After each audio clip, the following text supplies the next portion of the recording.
Ano passado, surgiu um rumor de uma compra, de que a Adidas poderia comprar a Puma. Alguém aqui no chat, na época, em setembro do ano passado, sugeriu, falou, Túlio, é verdade que a Adidas vai comprar a Puma? E aí, na época, eu fui atrás do assunto, né? Fiz uma pesquisa ampla da parada, e aí surgiu o assunto Libra, que acabou tomando a gente aqui. Mas eu consegui pegar, tá? Consegui encontrar o início da história e tal, que eu vou trazer aqui para vocês sobre essa possibilidade. Então a gente vai analisar aqui, tá?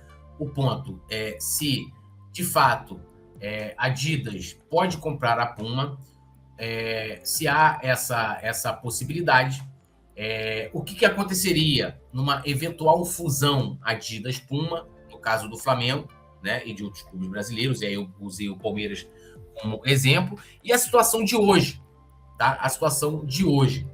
Então, e é interessante porque isso, óbvio, né, isso mexeria, uma aquisição desse porte, desse tamanho, a gente mexeria, né, com o mercado de fornecedores mundial, tá? Não só no Brasil, América Latina, mas mundial, do futebol e do esporte como um todo, né? Porque a Adidas e a Puma também patrocinam atletas de outras modalidades.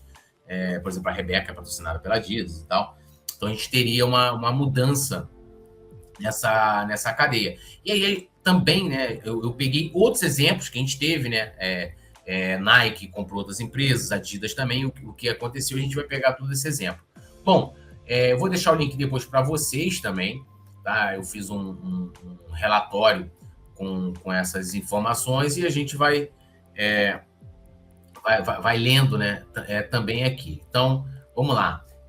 Rumores de aquisição da Puma pela Adidas. Como é que isso surgiu, tá? Então, vamos lá. O principal impulso do rumores sobre uma possível aquisição da Puma pela Adidas veio de uma declaração específica de Roy Adams, cofundador da empresa norte-americana de investimentos Metronuclear.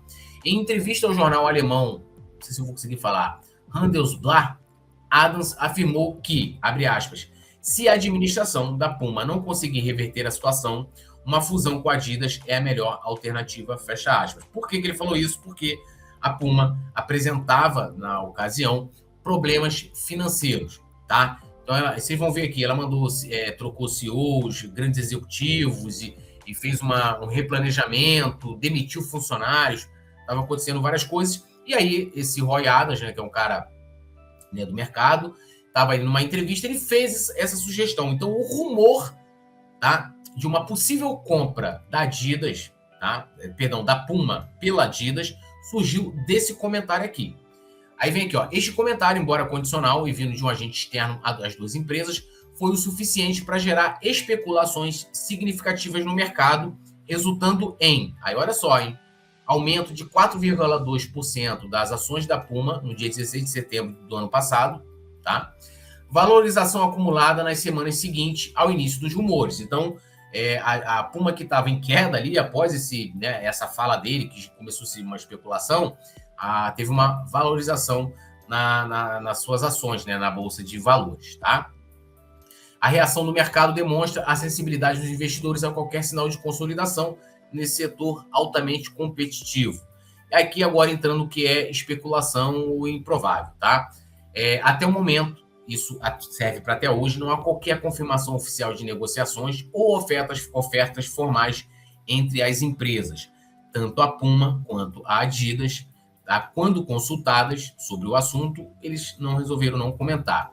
E não existe declaração clara de que uma fusão ou aquisição seria aprovada pelos conselhos e acionistas, né? Porque eles têm trabalhos ali com o conselho de administração, acionistas também, então teria que ter aprovação dentro das empresas para que isso acontecesse, tanto uma fusão ou uma compra. Todas as discussões permanecem no campo hipotético, com expressões condicionais, como se, caso, né? Então, nunca teve nada concreto sobre uma possível fusão, tá? Sobre uma possível fusão. Aí, seguindo aqui, entra na questão das barreiras regulatórias, porque, vamos supor, tanto ocorrendo uma fusão como tendo uma compra, né, você pode ser acusado de monopólio, né, e essa coisa toda. Então, aqui, ó, uma fusão ou aquisição desse esporte enfrentaria significativas barreiras regulatórias, a União Europeia examina rigorosamente fusões entre grandes empresas com potencial de criar monopólios ou reduzir a concorrência. Especialistas apontam que esses trâmites poderiam retardar ou até inviabilizar o negócio. Precedentes de outras fusões no setor sugerem um processo de aprovação complexo e demorado. Então, se isso acontecesse, também não seria nada que vai ser muito rápido, né? Aí tem os riscos estratégicos, tá? Existem consideráveis riscos estratégicos associados a uma possível fusão. Canibalização entre as marcas, uma coisa que até aconteceu, tá? Com a Umbro e a Reebok, eu vou mostrar isso aqui, que atualmente competem em segmentos semelhantes. Sobreposição de linhas de produtos, potencial perda de identidade das marcas. Isso aconteceu muito com a Umbro, tá? Aconteceu muito com a Umbro, que foi comprada pela Nike, né? E já foi revendida. Conflitos de estratégias já existentes. Vários analistas mencionam que a Adidas estaria atualmente mais focada em crescimento orgânico do que em fusões e aquisições, especialmente após a experiência com a Reebok, né? Lembrando que a Adidas comprou a Reebok um tempo atrás, tá? Aí é que entram os fatores que poderiam ou que podem favorecer uma aquisição. A Puma enfrenta um período de resultados financeiros abaixo do esperado, tá? Reportou vendas abaixo da expectativa, registrou prejuízos ou margens significativamente reduzidas, revisou projeções para indicar queda nas vendas e reduziu as estimativas de lucro operacional. Essa situação financeira fragilizada enfraquece a posição negociadora da Puma e poderia torná-la um alvo de aquisição mais acessível, ou seja, na mesa de negócio ela teria pouca margem, né, ali para ditar os negócios. Aí vem possível venda de participação acionária significativa. Aí vem aqui, ó, a Artemis Holding da família Pinot, que detém aproximadamente 29% das ações da Puma, estaria considerando vender parte ou toda essa participação, estimada em cerca de 800 milhões de euros, tá? Isso aqui, óbvio, é uma notícia, é um fato de que essa holding estaria interessada em vender esse 29% da participação deles da Puma, tá? Então, esse movimento poderia, tá, abrir espaço para a entrada de novo acionista, criar uma estabilidade na estrutura acionária atual ou acionar pressão para algum movimento de mercado, tá? E a Puma também passou por um programa de corte, tá? Então, eles tiveram ali, ó, para tentar recuperar a margem e conter prejuízos, a Puma lançou um programa de otimização de custos. Então, teve revisão de despesa com o pessoal, busca por maior eficiência operacional e reestruturação de operações. Isso geralmente aí busca por maior eficiência operacional, onde trabalhava 4, você demite 2 e bota 2 para fazer o trabalho de 4. Essas medidas, embora necessárias, podem sinalizar vulnerabilidade e tornar a empresa mais suscetível à proposta de aquisição. Aí eles tiveram também uma mudança na liderança, né? A recente mudança do CEO da Puma, com a saída de Arne Freund, após apenas 2 anos e meio no cargo devido a divergências na execução de estratégia. Sugere instabilidade na direção estratégica da empresa. Curiosamente, o novo CEO, Arthur Hoeld, é um ex-executivo da Adidas com 26 anos de experiência, tá? Então, aqui, ó, possíveis cenários considerando esse contexto da época, Então, cenário 1, aquisição da participação da família Pinot, né? Que era a Adidas comprando, tá, os 29% da Artemis, e a probabilidade moderada, o impacto, né? Permitiria a Adidas influenciar decisões estratégicas da Puma sem os desafios regulatórios de uma aquisição completa. Então, ela seria, né, vou dizer assim, uma parte, né, de acionistas, né? Seria uma parte ali dos acionistas. Ela teria participação, óbvio, né, estratégicas ali dentro dos conselhos internos da Puma, entre os acionistas. Mas ela não seria a dona e comandaria tudo, né? Teria essa autonomia e não precisaria também passar por essas barreiras, né, de regulações que teria a União Europeia, nos Estados Unidos e provavelmente também aqui no Brasil e América Latina. Cenário 2. Oferta hostil após deterioração adicional. Se os resultados da Puma continuarem a deteriorar-se, a Adidas poderia fazer uma oferta hostil aos acionistas, ou seja, comprar tudo. A probabilidade disso baixa, né? E ali o impacto criaria significativa turbulência no mercado e enfrentaria forte escrutínio regulatório. Cenário 3, parcerias estratégicas limitadas. Em vez de uma fusão completa, as empresas poderiam estabelecer parcerias em áreas específicas, como cadeia de suprimentos ou mercados emergentes, ou seja, as famosas collabs, né? A probabilidade moderada, o impacto seria de benefícios limitados, mas com menor resistência regulatória e preservação das identidades das marcas. Seria como a Adidas tem feito, por exemplo, com, não que essas marcas estejam ruins, mas Louis Vuitton, tem marcas também da China, que, né, inclusive a Nike tem enfrentado dificuldades lá no mercado chinês, mas a Adidas está indo bem, porque o mercado chinês atualmente, principalmente a geração Z, eles têm se preocupado mais em consumir conteúdos de fábricas locais. Então, eles estão abrindo mão de outro. Então, o que a Adidas fez como estratégia? Ela começou a fazer collabs com marcas locais da China e tem feito grande sucesso. A Nike vem enfrentando problemas no mercado chinês, tá? Então, aqui, ó, não concretização dos rumores. Os rumores não se concretizam e ambas as empresas permanecem independentes. A probabilidade é alta, né, considerando o contexto da época. O impacto, a manutenção do status competitivo com possível pressão adicional sobre a Puma para melhorar seu desempenho. Então, aqui, ó, aí a linha do tempo, né? Em 24, a Puma reporta crescimento de vendas de 4,4, né? Ajustado pela variação cambial, atingindo 8,87 bi, né? O resultado operacional, o EBITDA, foi de 622 milhões de euros, tá? E o resultado líquido de 282 milhões de euros. Em abril de 24, o CEO da Puma, né, o Arne, deixou o cargo após 2 anos e meio, e aí entra o Arthur, né, que era o ex-executivo da Adidas. Aí em 2025, as ações da Puma atingem mínimas de 10 anos, com queda de 22%. Em julho, a Puma reportou uma queda de 2% nas vendas no segundo semestre, né, e ajustadas pela variação cambial. Em julho, a empresa corta drasticamente sua projeção para o ano, ou seja, o que eles haviam planejado, né, em 2024 para 2025, eles tiveram que rever no meio do ano, tá? E quedas de 2 dígitos nas vendas e prejuízos, tá? Após anteriormente esperar crescimento modesto e lucro operacional entre 445 milhões de euros e 525 milhões de euros. Entre julho e agosto, a Puma implementa um programa de corte de custo denominado Next Level para tentar recuperar margens e conter prejuízos. E em agosto, né, começa a surgir essas notícias de que a holding, né, da família Pinault, a Artemis, avaliava vender a participação, né, os seus 29% na Puma. E aí entra setembro, que é quando acontece esse rumor forte após a especulação do Roy Adams, tá? E aqui tem os fatores que contribuíram, tá, para o declínio recente da Puma. Então, desafios no mercado norte-americano, fraqueza na China, aumento da concorrência, tá? Pressão crescente não apenas de gigantes como Nike e Adidas, mas também de marcas emergentes, instabilidade na liderança, as mudanças, né, no comando da empresa, e impacto da tarifa, né? As novas tarifas impostas pelos Estados Unidos também afetaram negativamente. O Trump começou a taxar a porra toda lá, né? Então aqui, ó. Aí aqui, agora, a gente vai entrar na situação dos times, tá? Já vou ler vocês, tá bom? Mas agora entrando na situação dos times, campeonatos e atletas que são patrocinados tanto pela Adidas como pela Puma, né? E aí os casos que a gente teve quando a Adidas adquiriu, por exemplo, a Reebok. Isso aconteceu em 2005 e ela foi vendida em 2021. Então, quais foram os impactos, né, no patrocínio esportivo? Quando a Adidas adquiriu a Reebok em 2005 por 3,8 bilhões, a Reebok possuía contratos significativos, tá? Com a NFL, tá? Era um contrato de fornecimento de uniforme para todas as equipes da liga. Ele foi um contrato que tinha sido assinado em 2000 de 250 milhões de dólares. Tinha também com a NBA, parceria lá por fornecimento de material dos uniformes, e com a Liga de Hockey, né? Contratos com a equipe de fornecimento de equipamentos através da CCM Hockey, subsidiária da Reebok. Após a aquisição, olha o que aconteceu.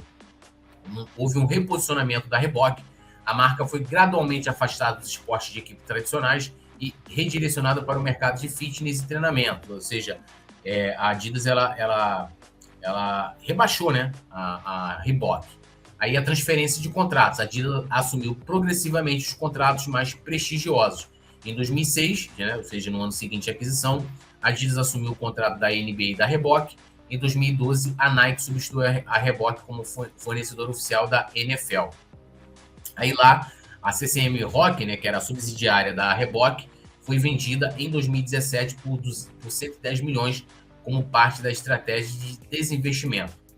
E aí, foco em nichos, a Reebok foi direcionada para segmentos específicos, como CrossFit, né, parceria de 10 anos iniciada em 2010, e UFC e treinamento funcional. Ou seja, a Adidas rebaixou a marca, pegou os melhores contratos, vendeu uma subsidiária e rebaixou a Reebok, tá? Aí, resultados da estratégia: A Reebok nunca atingiu as metas de desempenho estabelecidas pela Adidas, a marca perdeu relevância no mercado esportivo tradicional e em 2021 a Adidas vendeu a Reebok para o grupo Authentic Brands por 2,5 bi, menos do que havia pago 16 anos antes.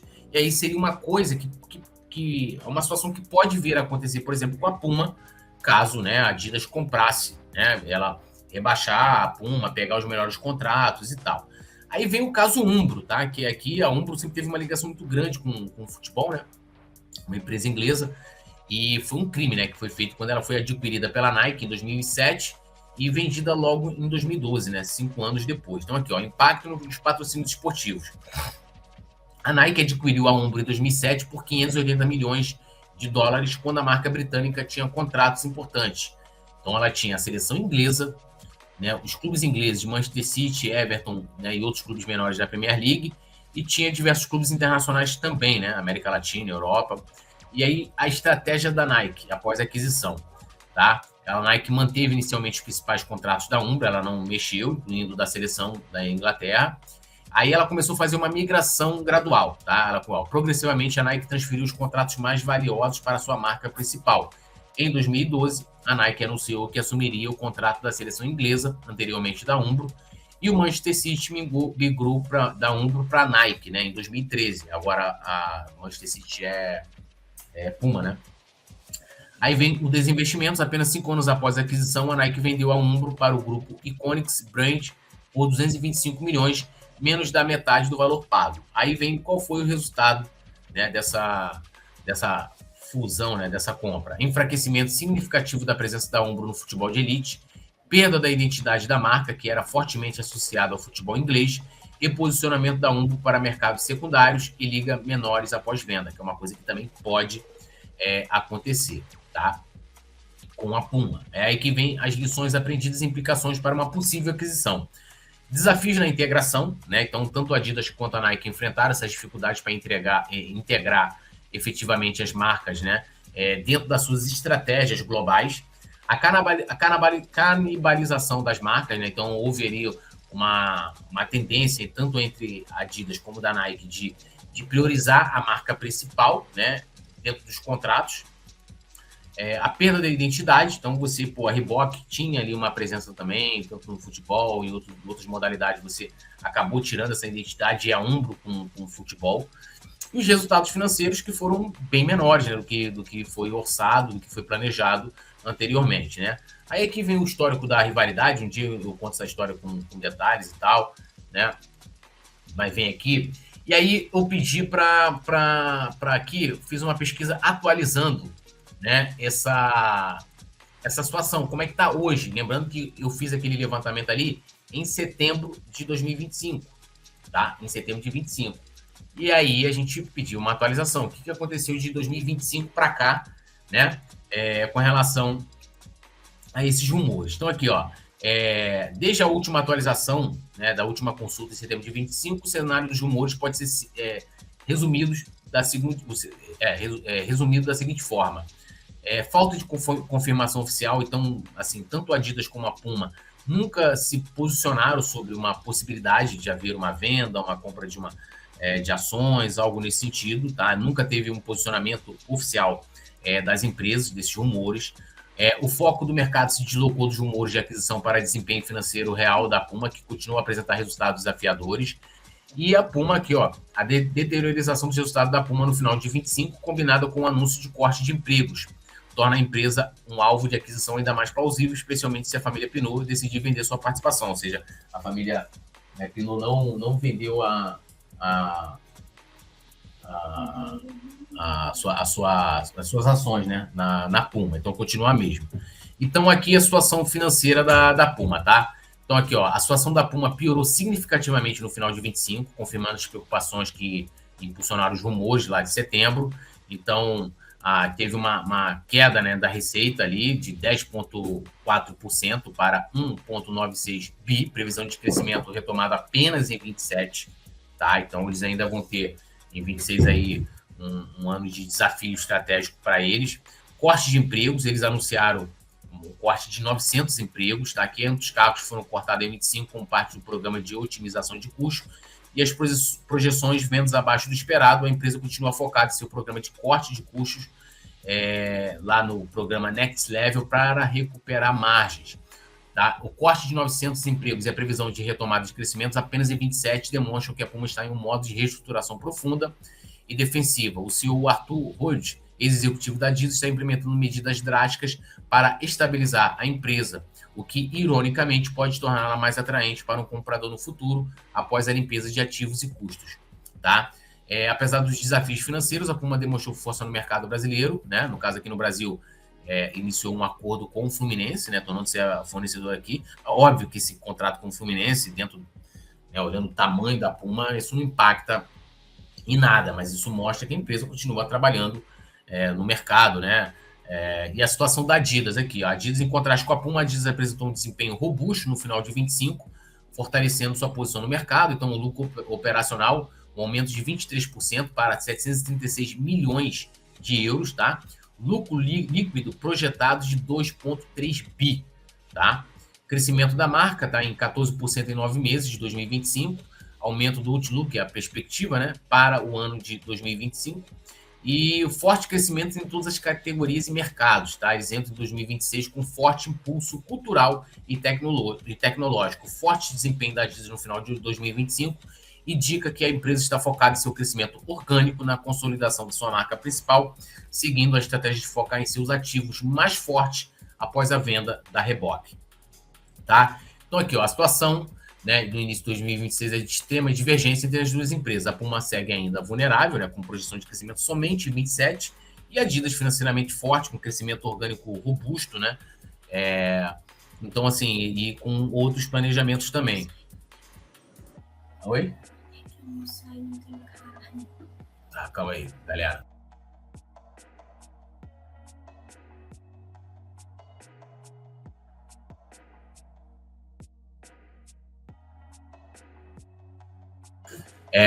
Seguindo aqui, tá? Apesar da vulnerabilidade da Puma, a aquisição ainda é considerada uma possibilidade remota, mas com potencial de alto impacto devido a dois principais fatores, né? Barreiras antitruste,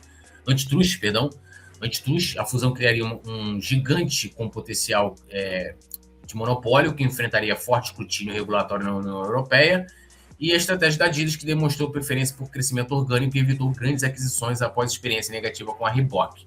Em resumo, a situação da Puma a torna um alvo mais fácil, mas a força da Adidas e as barreiras regulatórias mantêm a aquisição como um movimento de alto risco e baixa probabilidade no curto prazo de 26. Então, em resumo, ou seja, esse rumor dificilmente vai acontecer, pelo menos por hora, tá? A gente não tem um posicionamento das empresas, o foco, a estratégia está sendo em outros, por exemplo, da Adidas, em olhar para si, não, né, olhar em compras, e as experiências, né, que a gente teve aí de grandes marcas comprando outras grandes marcas não foram positivas, né? Tanto da Nike, né, com a Umbro, como da Adidas com a Reebok.